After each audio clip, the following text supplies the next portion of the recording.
रक्षाबंधन पर उत्तर प्रदेश में 2 दिन फ्री सफर। रोडवेज में महिलाओं को फ्री सफर की सौगात सीएम योगी आदित्यनाथ की तरफ से दी गई है। महिला के साथ एक साथी को भी फ्री का लाभ मिलेगा।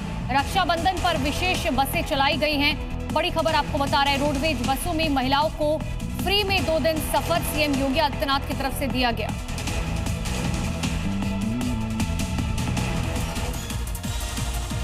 और आगे बढ़ते हुए अब देखें राजधानी दिल्ली से जुड़ी हुई इस वक्त की 5 बड़ी खबरें। पश्चिम बिहार में गोलीबारी की घटना सामने आई। अज्ञात हमलावरों ने एक शख्स को गोली मारकर घायल कर दिया। घायल को अस्पताल में भर्ती कराया गया। पुलिस मामले की जांच में जुट गई। मामला प्रेम प्रसंग से जुड़ा हुआ है।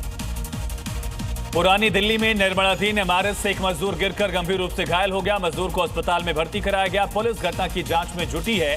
निगम अधिकारियों ने निर्माण को अवैध बताया है।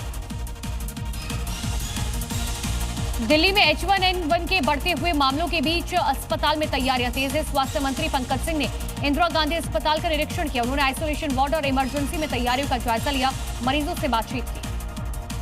मयूर विहार में सड़क की मरम्मत का काम पूरा न होने से लोगों को मुसीबत का सामना करना पड़ा। पाइपलाइन का काम पूरा होने के बाद भी 3 महीने से सड़क की मरम्मत नहीं हुई। इससे इलाके में जाम लग जाता है।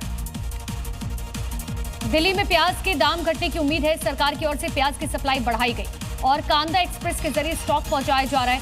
कारोबारियों के मुताबिक प्याज की कीमत तकरीबन 35 से 40 रुपए किलो तक आ सकती है। और इसी बीच एक बड़ी खबर है उत्तर प्रदेश के बहराइच से, जहां पुलिस ने मार्च निकाला। एसपी की अगुवाई में फ्लैग मार्च निकाला गया। तो शहर में रक्षाबंधन पर तैयारियां परखी गई।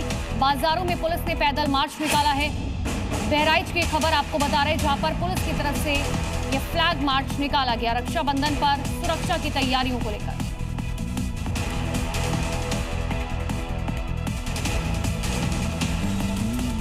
और यूपी के शामली में हरियाणवी सिंगर अंकित बालियान के मर्डर से गोगी गैंग का कनेक्शन सामने आया। गोगी गैंग ने कबूल किया है कि उसके ही शूटर्स ने अंकित की हत्या की। वो काफी दिनों से उनके गैंग के टारगेट पर था और इसकी वजह थी अंकित बालियान का एक गाना। इस गाने के बोल गोगी गैंग से दुश्मनी की सबसे बड़ी वजह बने। दरअसल अंकित की हत्या के बाद सोशल मीडिया पर गोगी गैंग के नाम से एक पोस्ट वायरल हो रहा है, जिसमें दावा किया गया है कि अंकित की दोस्ती गोगी गैंग के दुश्मनों के साथ थी और दूसरा, अंकित ने गैंग के सरगना जितेंद्र गोगी की हत्या पर एक गाना बनाया था। दरअसल साल 2021 में गैंगस्टर जितेंद्र गोगी की दिल्ली की एक भरी अदालत में हत्या की गई थी। तकरीबन साल भर पहले अंकित ने एक गाना रिलीज किया था। तब से वो गोगी गैंग के टारगेट पर था। अंकित बालियान हत्याकांड की एक कड़ी को पुलिस जोड़कर आगे बढ़ रही है, क्योंकि गोगी गैंग के कबूलनामे के बाद रंगदारी और गैंग वॉर का एंगल भी इसमें जुड़ गया। अब सवाल है कि जितेंद्र गोगी के मारे जाने के बाद उसकी गैंग को ऑपरेट कौन कर रहा है। क्योंकि गोगी गैंग संगठित अपराध का वो नाम है जिसकी दहशत दिल्ली और हरियाणा में लंबे समय तक रही है। इस गैंग का काम गैंग वॉर, रंगदारी, जमीनों पर कब्जों और सुपारी किलिंग जैसे अपराधों से जुड़ा जाता रहा है। गैंग की शुरुआत गैंगस्टर जितेंद्र मान सिंह उर्फ गोगी के नाम से हुई। 2021 में जितेंद्र गोगी की हत्या के बाद गैंग की कमान कुलदीप उर्फ फज्जा ने संभाली, लेकिन कुछ समय बाद ही कुलदीप फज्जा एनकाउंटर में ढेर हो गया, जिसके बाद गैंग की कमान दीपक बॉक्सर के हाथ में चली गई।